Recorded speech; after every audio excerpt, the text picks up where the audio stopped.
বড়োলেণ্ডত মানে আমাক 17 বছৰে যে হাগ্ৰামা চৰকাৰে শাসন কৰি আহিছে আমি সদায় সুখিত হৈ আহিছোঁ এছাম শ্ৰেণী আমাক সদায় পাই আহিছে আৰু যিবিলাকে আমি পোৱা নাই সেইখিনি আমি পোৱাই নাই আমি সদায় নিপীড়িত হৈ আহিছোঁ সেইটোকে আমি চেঞ্জ বিচাৰিছোঁ বড়োলেণ্ডত আমি চেঞ্জ অহাটো বিচাৰিছোঁ যিহেতুকে ইউথখিনিয়ে যাতে কিবা এটা কৰ্মসংস্থাপন পায় যাতে আমি সেইটো আশা কৰিছোঁ UPPLৰ পৰা যদিহে আমাৰ শিক্ষাৰ মানদণ্ডটো বজাই ৰাখি পিনে কৰ্মসংস্থাপন দিয়ে বা আমাৰ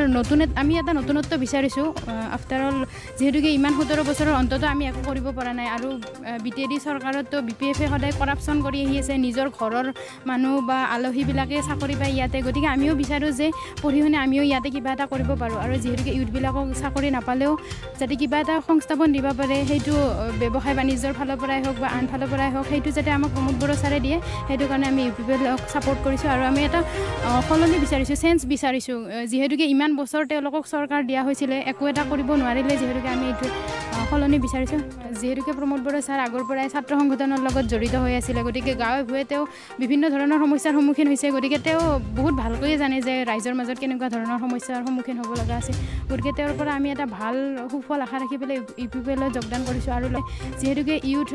বৰ্তমান বড়োলেণ্ডত যিহেতুকে টেকন'লজি আছে CIDত আছে কিন্তু প্লেচমেণ্ট কোনো ধৰণৰ পোৱা নাযায় বা ইয়াতে ইমান দিনে BPF বা হাগ্ৰামা চৰকাৰে কোনোদিনে প্লেচমেণ্টৰ গুৰুত্ব দিয়া নাই গতিকে যিহেতুকে আমি ইমান টকা পইচা খৰচ কৰি এখন ইনষ্টিটিউটত পঢ়াৰ পিছতো আমি আনএমপ্লয়মেণ্ট কিয় হ'ব লগা হয় ইমান বছৰে কিয় হাগ্ৰামা চৰকাৰে প্লেচমেণ্ট কৰিব পৰা নাই আমি সেইটো বাৰে বাৰে উত্থাপন কৰি অহাৰ পিছতো হাগ্ৰামা চৰকাৰে আমাক দিব পৰা নাই গতিকে আমি প্ৰমোদ বড়ো ছাৰৰ পৰা এইবিলাক সমস্যা যাতে সমস্যা সমাধান কৰে সেইটো আশা কৰিছোঁ যাতে আমাৰ বিভিন্ন বড়োলেণ্ডত থকা সমস্যাবোৰ তেওঁ নিজে ছাত্ৰ সংগঠনৰ নেতা হিচাপেতো বিভিন্ন সমস্যাৰ সন্মুখীন তেওঁ হৈছে গতিকে তেওঁ বহুত ভালকৈ এইবিলাক সমস্যাৰ মানে সমাধান কৰিব বুলি আমি তেখেতক UPPLত যোগদান কৰিছোঁ ছাপোৰ্ট কৰিছোঁ যিহেতু বড়োৰ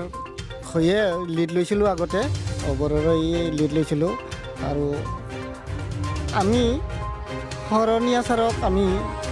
আমাৰ MPত আমি বহুত কষ্ট কৰি পঠাইছিলোঁ কিন্তু তেখেত আজি আমাৰ মাজত নাহে তেখেতে আমাৰ খবৰ নলয় আমি কি অৱস্থাত আছোঁ তেখেতে এবাৰো আমাক খবৰ নলয় তেখেতক খালি আমি ইমান কষ্ট কৰি আমি পঠাই দিছোঁ আমাৰ কিছুমান কাম কৰিব বুলি কিন্তু তেখেতে দিল্লীতে থাকে দিল্লীৰ পৰা আমাৰ খবৰ নলয় দিল্লীতে থাকি তেখেত খালি ইলেকশ্যনৰ সময়তে এবাৰ দুবাৰ আহে তাৰপিছত খবৰ একো নাৰাখে সেইকাৰণে আজি আমি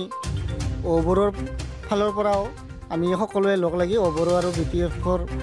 গোটেইখিনি মানুহ আহি লগ লাগি আজি UPPLত যোগদান কৰিলোঁ আমাৰ তালা আলিগুৰি এই অঞ্চলটোত আমাৰ বড়ো ৰাইজক আজি 17 বছৰে প্ৰতাৰণা কৰি আহিলে আমাৰ হাগ্ৰামা চৰকাৰখনে আমাৰ এই 17 বছৰত কোনো এটা আমাৰ আলিগুৰিত উন্নয়নমূলক কাম নহ'ল ৰাস্তা ঘাটবিলাক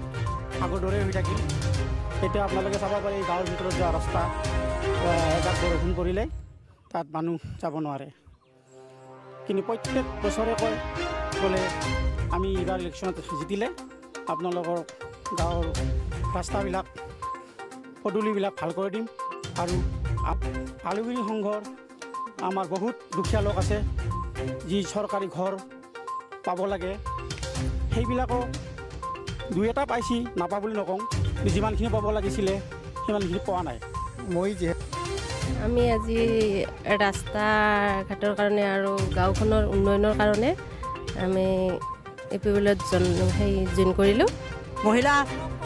গোটকো অলপ সহায় সাৰথি কৰিব লাগে মহিলা সমিতিয়ে ছাৰৰ কথাত সন্তুষ্ট হৈ আমি যেন ৰাস্তাঘৰ খুব ভালকৈ বান্ধি দিয়ে আৰু